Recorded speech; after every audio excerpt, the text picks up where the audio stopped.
Салам достор, кандайсыздар? Каналдын көрүүчүлөрү, мынакей бул Горький көчөсү. Горький көчөсүнөн салам. Бишкек. Бул жерге автобустар келип токтоп, заряд алчу жай. Газ. Туристтер велосипедин терип жүрүшөт нар жакта. Бишкек даже Горький көчөгө чейин аябай жакшы, жакшылдандырып, жакшы карала баштады. Өзүңүздөр көрсөңүздөр болот. Мындай болуп.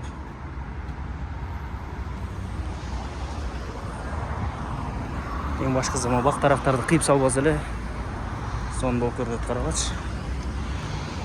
Могу жерге отуруп, китеп окуп отурганга даже ылайыктуу жер экен да. Бул жак менен барганда, бул жагы Алматинка көчөсү, 7 апрель азыркы аталышы.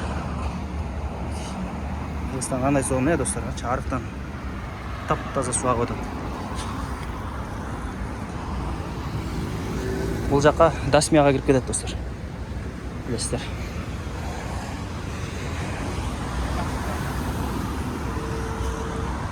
Жап-жашыл. Газпром заправкасы болчу. Азыр деле ошол болсо керек, бирок оңдоп түздөп коюшуптур да, башкача кылып. Чекеси жап-жашыл.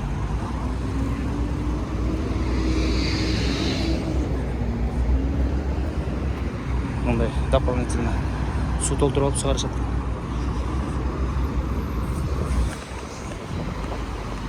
Бул жагы болсо Технопарк. Технопарк. Бул жакта өзгөрүп калган, оңдоп түздөп, дизайнын алмаштырып, ичинде жалаң айтишник, компьютермен иштегендер, ошол сыяктуу адамдар жүрөт экен. Цифровой тармакта иш кылгандар. Биз азыр бул жактан өтүп кетелик. Өтүп алдык. Бул жактан Горькийден келгенде эле Технопарктан ушундай өзгөрүп калган. Кечин аябай сонун поз көрүнөт. Жаркырап. Азыр наркы өтүп Технопарк жакта көрсөтөм. Достор, Технопарктын жанына келип калдым. Айта кетчү нерсе, жолдун четинде мурун илгери негедир каралчу эмес да. Караңыздарчы, мынтип кам көрүп, ушинтип чөптөргө мындай көздү сүйүндүрөт да. Эң эле көрүнүктүү жерлер ушу жолдун чети да. Сырттан келген туристтерге, конокторго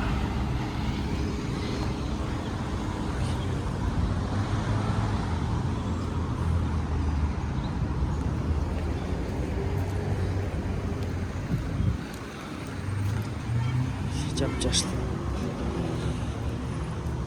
Салкын экен бул жер.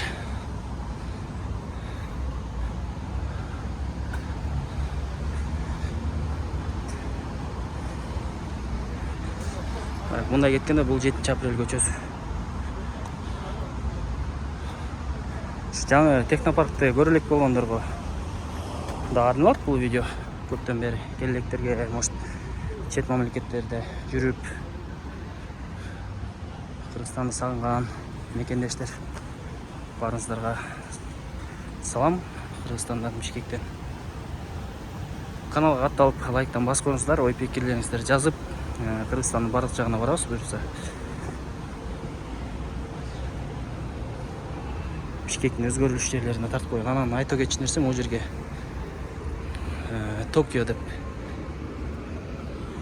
ушундай этажга салынып атат. Караңыздар. Аябай фос болуп сонун көрүнүп калат экен. Илгери боп-бостуу эле сала берчү эле. Сонун көрүнүп калат экен. Ушундайлар көбүрөөк салынса, шаарыбыз көркүнө чыгат деген ойдомун. Бул жак Технопарк. Бул жакта кут бар экен.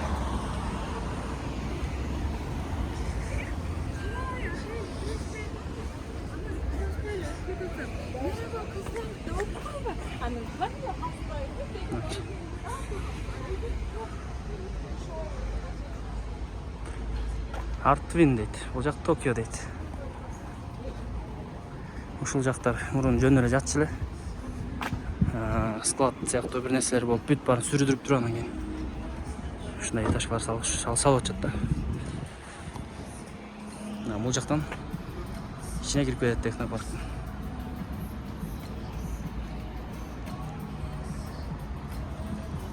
İçine girsen özünчө эле башкача аура. Ар кандай стилде кийинип, аккуратно кийинип алган адамдарды көрөсүң.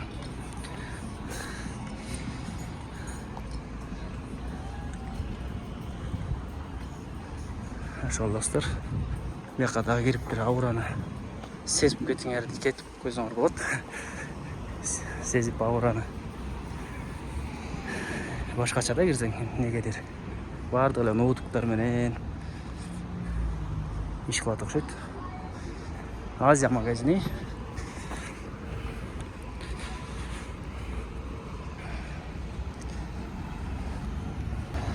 Мындан чыккан бери Горький жак тарабында. Мурда могу жер Kia беле ушундай болчу да. Kia центр. Азыр Lexus болуп калган, Toyota центр Lexus. Горький Алматика кесишинде жайгашкан. Ким Toyota Lexus алам десе келип ушул жерден салондан айдап кетсеңиздер болот экен. Баарыңыздарга насип кылсын.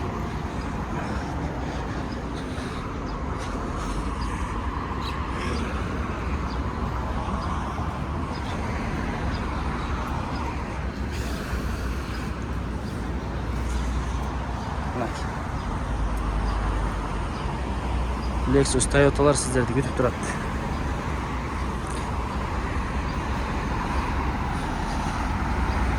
Бұл жақта немецкий овчарка деп айтайын десем андай емес екен. Ассаламу алейкум.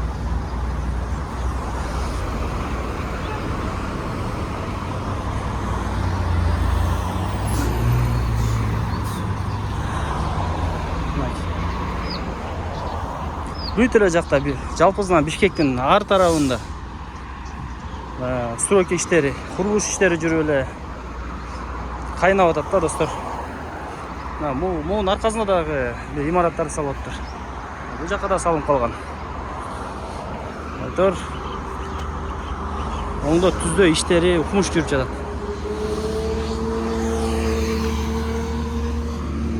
Тыным жок. Күндүз дагы, түнкүзүн дагы салып атышат. Жолдо кетип атып, имараттар, этажкаларды, буларды, үйлөр, квартираларды карасаң, bir жеринде сварка кылып аткан болот, bir жеринде бир нерсе кылып аткан болот. Ушул аябай Бишкекте катуу жүрүп жатат.